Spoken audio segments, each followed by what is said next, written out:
Assalamualaikum warahmatullahi ta'ala wabarakatuh. Waalaikumsalam Alhamdulillah wassalatu wassalamu ala rasulillah wa ala alihi wa sahbihi wa mawala ma ba'du. Qala Rasulullah sallallahu alaihi wasallam, man kana yu'minu billahi wal yaumil akhir fal yukrim daifah, wa man kana yu'minu billahi wal yaumil akhir fal yasil rahimah, wa man kana yu'minu billahi wal yaumil akhir fal yaqul khairan aw liyasmut. Rawahul Bukhari wa Muslim. Kaum muslimin yang berbahagia, yang sedang melaksanakan ibadah puasa Ramadan dan pada malam harinya melaksanakan qiyamul lail, mudah-mudahan rahmat Allah Subhanahu wa taala senantiasa diberikan kepada kita semuanya, dan mudah-mudahan pula ampunan Allah Subhanahu wa taala di bulan ini kita dapatkan dalam rangka untuk mengurangi dosa-dosa kita, menghapus dosa-dosa kita, tentunya lewat berbagai amaliyah, perbanyak istighfar, perbanyak membaca Al-Quran, perbanyak bersedekah, perbanyak membaca sholawat, karena semuanya itu akan mengurangi dosa-dosa kita, bahkan termasuk menghilangkan dosa besar, yaitu dengan melaksanakan puasa pada siang hari di bulan Ramadan. Sholawat dan salam semoga dilimpahkan kepada Nabi besar Muhammad Sallallahu Alaihi Wasallam, juga para keluarganya, para sahabatnya, umatnya hingga akhir zaman. Baiklah para pendengar sekalian yang dirahmati Allah Subhanahu Wa Taala, janganlah kita jadikan Ramadan ini menjadikan alasan kita untuk tidak berbuat baik ya. Janganlah menjadikan alasan kita untuk meninggalkan berbuat baik, walaupun dalam keadaan kondisi ekonomi sedang sulit, ekonomi sedang seret, rezeki sedang berkurang. Karena semuanya itu memang kita tinggal tawakal saja, pasrah sama Yang Maha Kuasa Allah SWT. Berapapun rezeki yang kita dapatkan hari ini atau hari tersebut, yaitulah adanya. Kalaupun kita mau ikhtiar, ikhtiarlah dengan cara yang bagus, dengan cara yang halal. Mudah-mudahan dari hasil ikhtiar itu Allah menambahkan rezeki kepada kita. Yang saya maksud di sini adalah jangan dikarenakan kita ini berpuasa lelah, tidak ada tenaga, kurang energi, kemudian padahal kita tentunya banyak diam di rumahnya daripada melakukan aktivitas seperti biasanya. Nah, untuk itu kesempatan bagi kita untuk melakukan hal-hal yang baik, termasuk apa? Termasuk yaitu melayani atau menerima tamu. Nah, ada beberapa rumah ya, yang dilaknat oleh Allah SWT. Dalam arti apa? Dalam arti malaikat rahmat tidak mau masuk ke dalam rumah seseorang manakala rumah orang tersebut memutuskan tali silaturahim, memutuskan hubungan silaturahmi, memutuskan tali persaudaraan. Dengan kata lain, baik yang masuk ke rumah itu saudara atau orang lain, bahkan mungkin orang yang tidak dikenal. Jadi artinya buatlah rumah kita ini selalu terbuka untuk siapa saja yang mau masuk ke rumah kita dengan tujuan baik. Kalau seandainya itu tujuannya tidak baik dan terlihat gelagatnya kurang baik, ya kita tentunya waspada. Nah, waspada. Ketika menerima dengan waspada, ketika menolak dengan baik. Ketika menutup pun menutuplah dengan karena ketakutan dan rasa khawatir kita, itu tidak mengapa. Tapi terutama bagi apabila orang tersebut adalah tetangga kita, saudara kita, atau mungkin orang yang kita berhusnudzon saja bahwa itu adalah orang yang baik ya, orang yang punya gelagat baik, misalnya mencari dana dan sebagainya, meminta sodako. Selagi kita memang ada dan kita niati ikhlas, kita tidak banyak berburuk sangka, ya berikanlah. Nah, kalau misalnya kita merasa keberatan karena melihat gelagatnya sepertinya kurang baik, tidak sopan sebagainya, ya kita daripada kita nanti terjadi maki-maki, terjadi marah kepada seorang di saat kita puasa, ya lebih baik kita nggak apa-apa kita tutup rumah tersebut pintunya.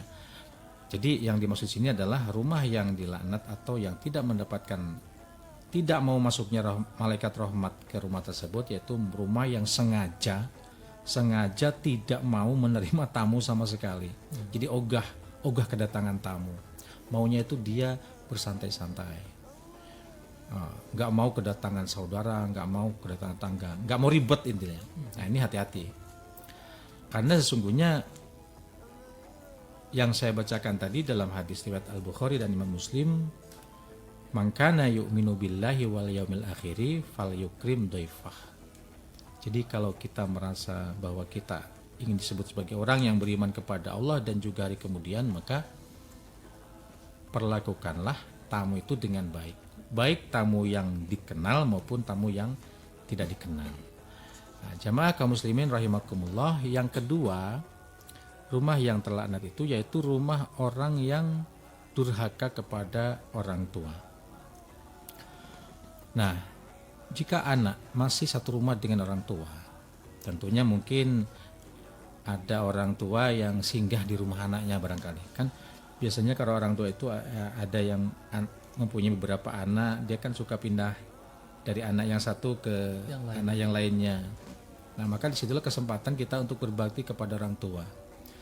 Berbagai macam cara kita berbakti kepada orang tua, baik dari segi memberikan makan, dari segi melayani, lainnya juga berkomunikasi. Syukur-syukur kesananya adalah kita membantu, walaupun dia mampu, kita membantu tidak mengapa. Misalkan dia mampu berjalan tapi ya kita tuntun, nggak masalah, itu bagus itu. Nah, apalagi memberikan jajan, memberikan uang. Yang lebih-lebih lagi apalagi mendoakan semoga diberikan kesehatan. Ini namanya anak yang baik, disebut dengan birrul walidain. Nah, sebaliknya dari itu yaitu yang disebut dengan uququl walidain, yaitu orang yang durhaka kepada orang tuanya. Orang tua tidak pernah diajak bicara, orang tua tidak diperhatikan makannya, bahkan untuk menu makan ini lebih difokuskan kepada anak dan istrinya, orang tuanya kadang sisanya, ya Allah. Nah, kemudian tempat tidurnya juga tidak terhormat, ya. Mendahulukan untuk keluarganya di kamar yang bagus, yang serba ya, sejuk, tapi orang tuanya ditaruh di belakang sana, jauh dekat kandang misalnya. Nah, ini ya walaupun orang tua itu tidak sakit, tapi secara akhlak dan adab terhadap orang tuanya itu tidak bagus. Nah, ini kita hindari hal yang sedemikian. Bahkan keluarganya kalau misalnya kita jajan, pulang dari berwisata, piknik, bawa jajanan, makan enak-enakan, orang tua mah sisanya atau bahkan mungkin tidak dikasih. Nah, ini jangan sampai terjadi, karena orang tua itu sekali dia sedih dengan anaknya, tanpa dia berdoa meminta anaknya itu bernasib tidak baik, itu malaikat udah tahu duluan. Nah, naudzubillah min dzalik, ini adalah merupakan rumah yang dilaknat oleh Allah SWT. Jadi kalau rumahnya dilaknat, tentu orangnya juga dilaknat. Kemudian yang ketiga, rumah yang penghuninya itu orang yang memakan harta yatim. Artinya di rumah tersebut ada anak yatim, dia mengambil anak yatim, tapi yatimnya itu tidak diurus, atau diurus tapi bahkan ada banyak orang yang memberikan titipan untuk anak yatim, tapi uangnya itu tidak dipergunakan untuk yatimnya, dia pergunakan untuk memperkaya diri. Nah, ini luar biasa. Jadi innama ya'kuluna fi butunihim naro wa sayaslawna sa'iro. Jadi orang-orang yang di dalam perutnya itu ada termasuk harta yatim yang kemakan oleh dia atau yang sengaja dimakan oleh dia, maka sebenarnya yang dalam perutnya itu adalah api neraka. Dia akan dimasukkan ke dalam neraka. Nah, kecuali ada orang yang memelihara anak yatim, tapi si pemelihara tersebut dia orang nggak mampu, nggak punya usaha, nggak mampu usaha, tapi dia ingin menghibur anak yatim. Bisanya cuma menghibur saja, memberikan tempat tinggal, dan misalnya dia ikut makan dari harta tersebut, dari harta yatim tersebut, dengan keadaan si anak yatimnya ridho, saling, punya siapa yang punya rezeki makan bareng gitu, dimakan bersama, ini tidak mengapa. Tapi kalau misalnya dia buka sebuah panti atau rumah yatim dengan sengaja hanya mengharapkan donatur-donatur dari luar, kemudian yatimnya yang penting makan, yatimnya yang penting yang penting dia nggak kelaparan, dianggapnya beres, lalu sisanya dia ambil lagi buat memperkaya diri, memperbagus kendaraan, memperluas tanah pribadi. Nah ini naudzubillah min dzalik, rumah yang semacam ini adalah dilaknat oleh Allah Subhanahu wa taala.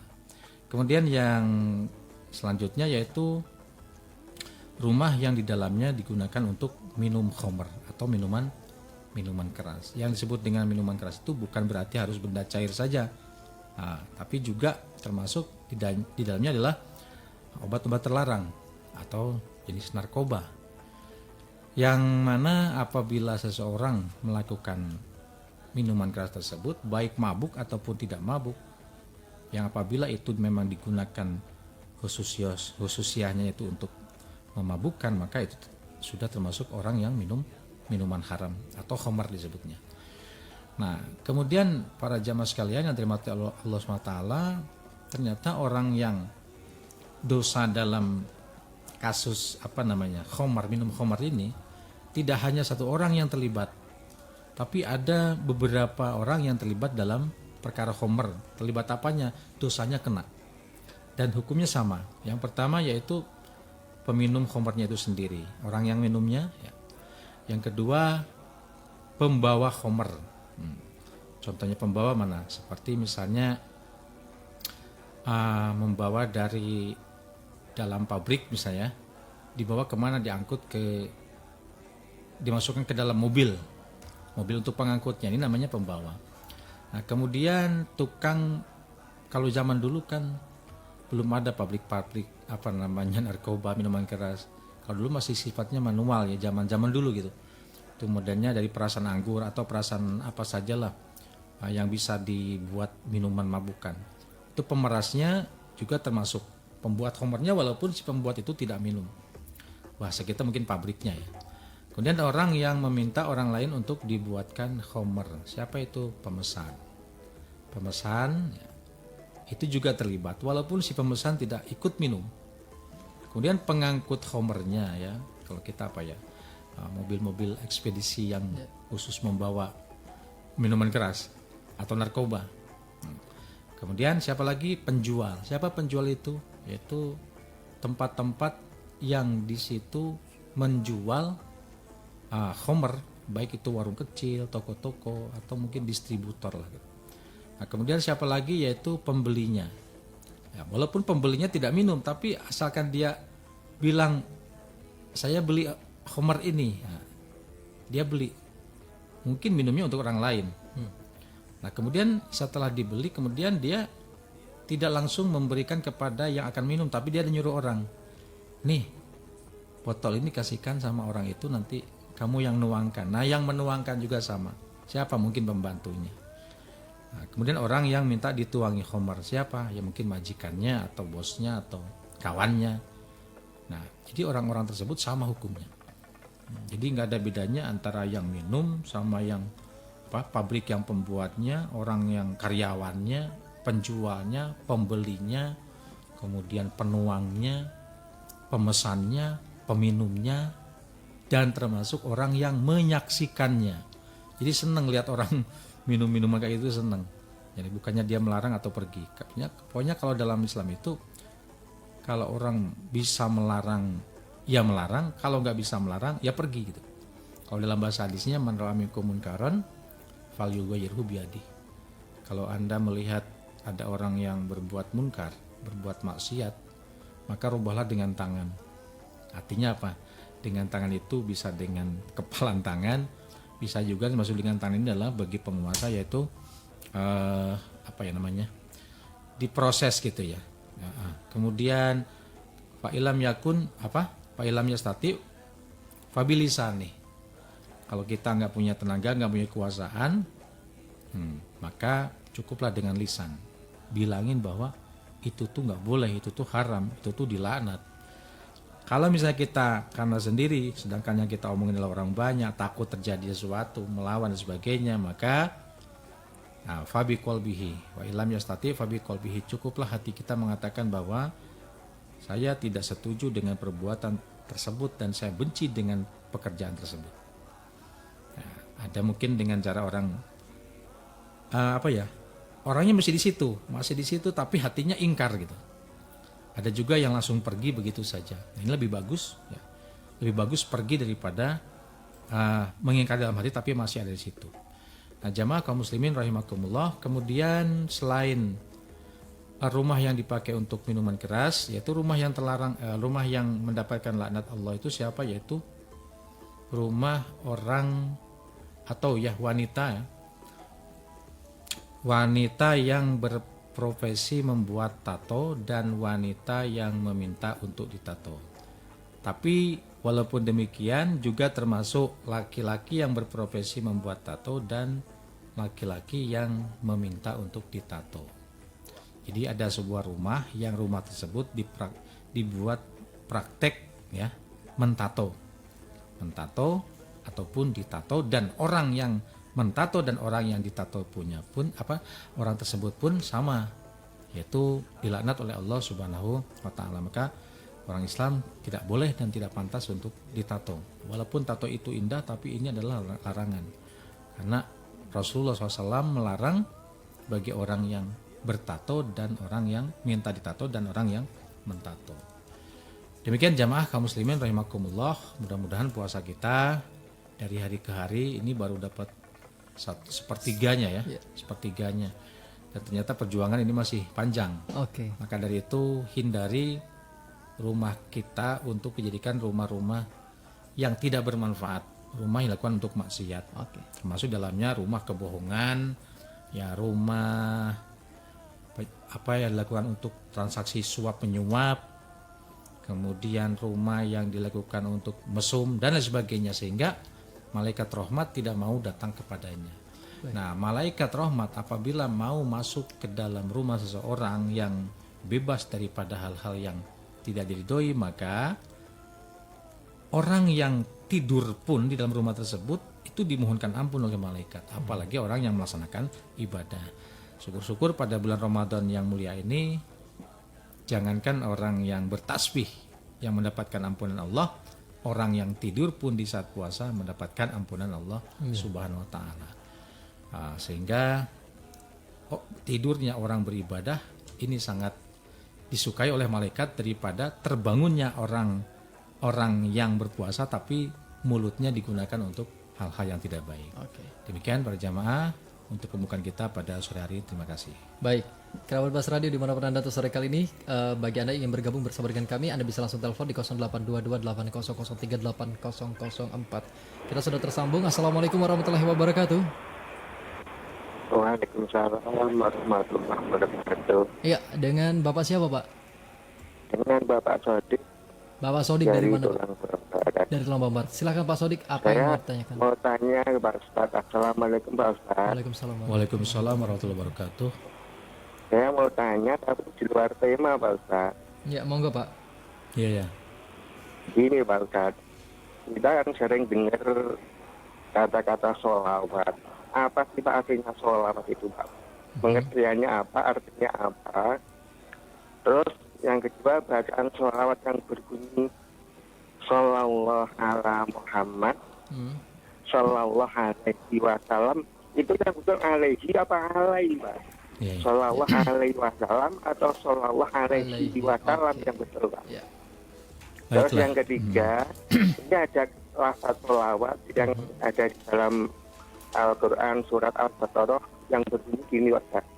Ulaika alaihim sholawatum min rabbihim wa rahmah wa ulaika humul muhtadun. Itu apa sama dengan salat yang saya tanyakan tadi, yang maksudnya gimana Pak? Ya demikian aja Ustaz. Saya Assalamualaikum warahmatullahi wabarakatuh. Waalaikumsalam warahmatullahi wabarakatuh. Bapak Sodik dari Tulang Bawang Barat. Iya Pak, monggo Pak. Jadi masalah sholawat pertama di lafaz dulu ya. Jadi mana yang benar? Wassallallahu ala apa tadi? Sayyidina alaihi Wassallallahu ala Sayyidina Muhammad atau wa ala gimana tadi? sallallahu alaihi wasallam atau Sallallahu ala alaihi. Muhammad sallallahu alaihi wasallam, ya betul adalah alaihi. Ya. Jadi sallallahu ala Muhammad artinya rahmat Allah. Ya, sallallahu rahmat Allah ala Muhammad atas Nabi Muhammad. Sallallahu alaihi, nah alaihi itu artinya atas Nabi Muhammad juga. Itu ada jar majrur yaitu huruf ala, ya, ala itu huruf jarnya, kemudian majrurnya yaitu lafaz hi. Hi itu domir huwa. Jadi itu namanya sim domir. Domirnya kalau bahasa Indonesianya kata ganti nama. Kembalinya kemana? Hi itu kepada Muhammad. Jadi sallallahu ala Muhammad sallallahu alaihi. Jadi jangan alaihi. Alaihi, hi itu artinya kepada Muhammad wassalam dan juga keselamatan Allah. Sallallahu ala Muhammad sallallahu alaihi wasallam. Terus apa makna sholawat? Makna sholawat saya baca dalam Syarah Safinatun Najah atau kitab Kasyifatus Saja, yaitu mu'alifnya Syekh An-Nawawi Al-Jawi.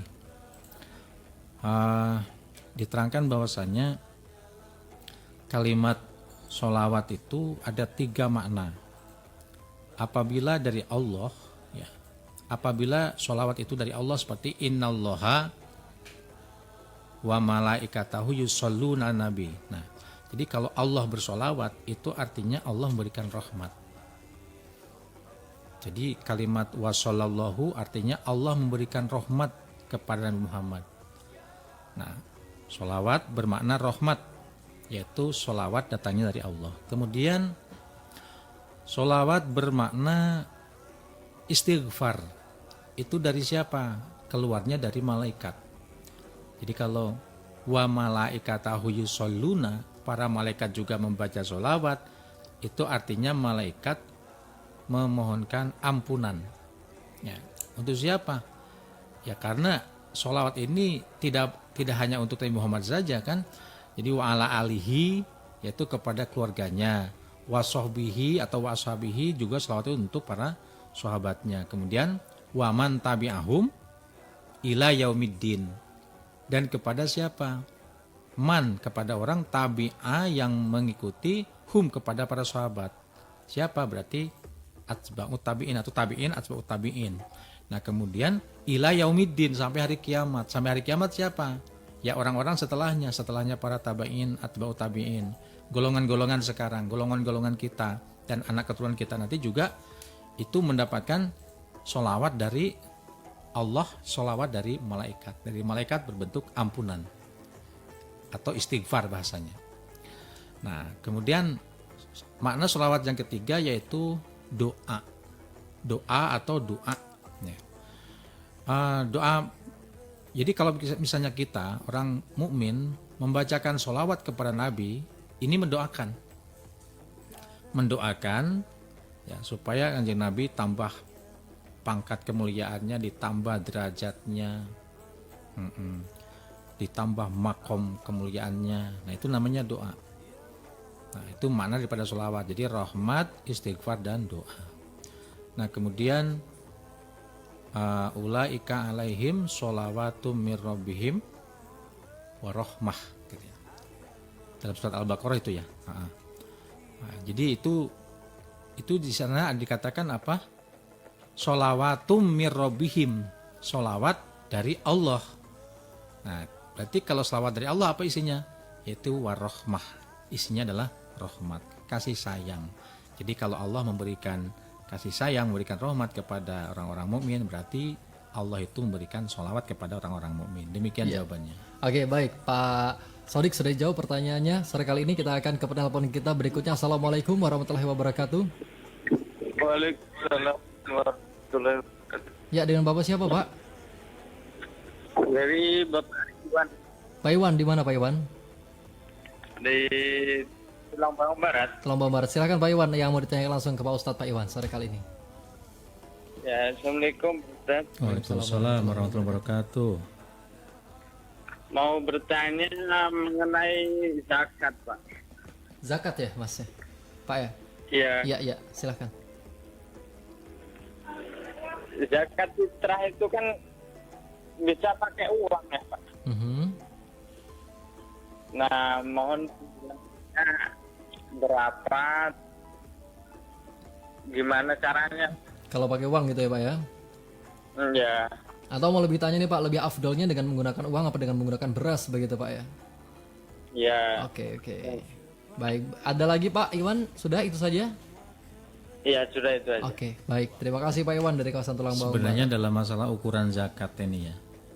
Sekarang kita berbicara dulu masalah ukuran zakat dengan menggunakan bahan makan pokok beras misalkan ya.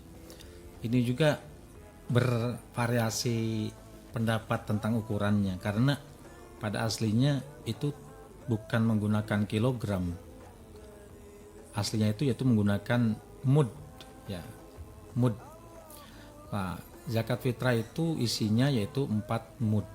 4 mud itu kalau mudnya yang normal, tangannya normal gitu. 1 mud itu isinya yaitu 6,7 ons atau 670 gram. Oh iya. Nah, banyak ulama yang menyimpulkan 700 gram lah gitu ya, atau 7 on. Jadi itu sudah maksimal tuh 700 gram itu. Jadi kalau 4 mud kali 700 gram berarti 2 kilo 8 on atau 2800 gram ya. 3 kilo kurang 2 on.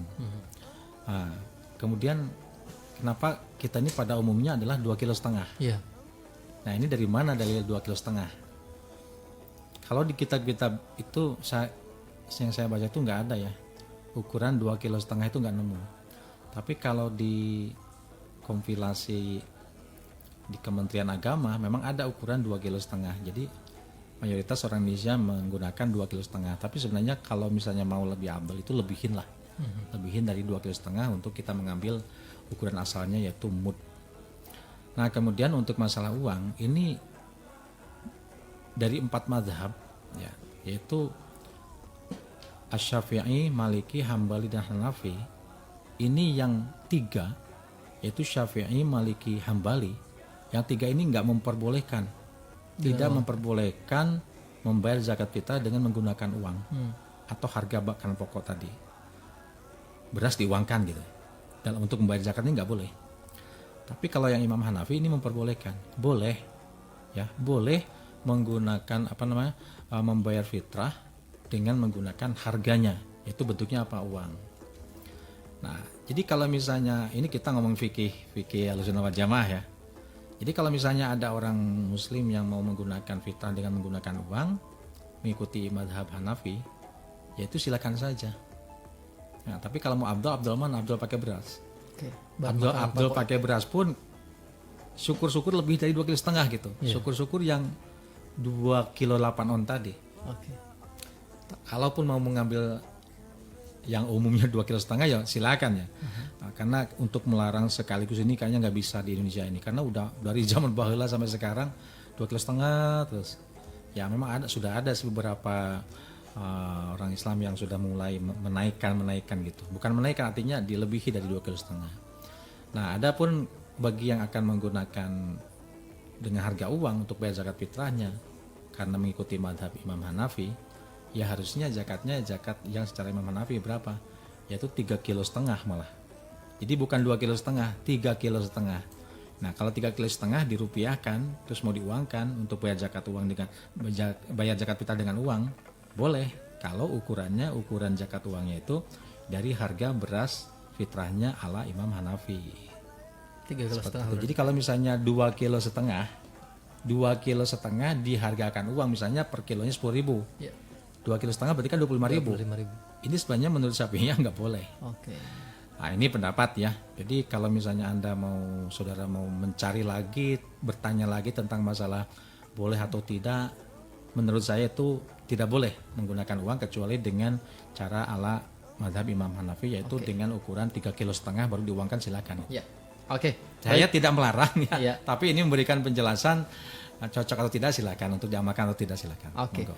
Baik, Pak Ustadz, sepertinya banyak yang telepon, tapi kebersamaan kita memang terbatas selama Ramadan ini, Pak Ustadz. Yang bisa disampaikan Pak Ustadz untuk penutup kebersamaan kita sore ini. Yang kita harapkan itu semua ibadah itu maunya yang sempurna ya. Amin. Contoh berwudu itu kalau bisa jangan tergesa-gesa. Iya. Oke, kalau tergesa-gesa memang walaupun semua air sudah merata ke tempat-tempat anggota wudu, yaitu ya jadi ya sah gitu. Cuman kan fadilah keutamanya nggak ada, sedangkan keutamaan wudu itu yaitu jangan tergesa-gesa, perlahan-lahan, air jangan terlalu banyak, menghadap kiblat, berdoa setelah berwudu. Nah, kemudian ingin mendapatkan keutamaan fadilah membaca Al-Quran, tadarus itu bukan harus target khatam, ya. Tapi targetnya itu yaitu perbanyaklah tartil gitu. Walaupun tidak khatam ya nggak apa-apa, nanti dikhatamkan aja di habis lebaran. Tartil, slow, santai, tajwidnya kena dan sebagainya. Kalaupun mau cepet-cepetan ya nggak apa-apa, cepat tapi sesuai dengan ilmu tajwidnya. Nah, terus di dalam berzakat fitrah pun sama, kita pinginnya yang afdol. Kalau misalnya ada ukuran minimal 2,5 kg, ya kenapa tidak dilebihin saja untuk mencari keabdilan tersebut. Kalau misalnya afdolnya itu menurut 3 madhab itu adalah dengan menggunakan beras atau makanan pokok di suatu negara, afdolnya pakai itu ya kenapa kita pakai uang. Kalaupun memang ini mah biar ringan gitu, biar ringan pakai uang itu, bawanya juga nggak berat, mau ngantarnya juga nggak pakai naik becak, cukup dengan jalan kaki, cukup dengan bawa kartu ATM, ya silakan, tapi gunakan madhab yang memperbolehkan dan sesuaikan dengan ukuran madhab tersebut. Demikian billahi taufiq wal hidayah. Wassalamualaikum warahmatullahi wabarakatuh. Waalaikumsalam warahmatullahi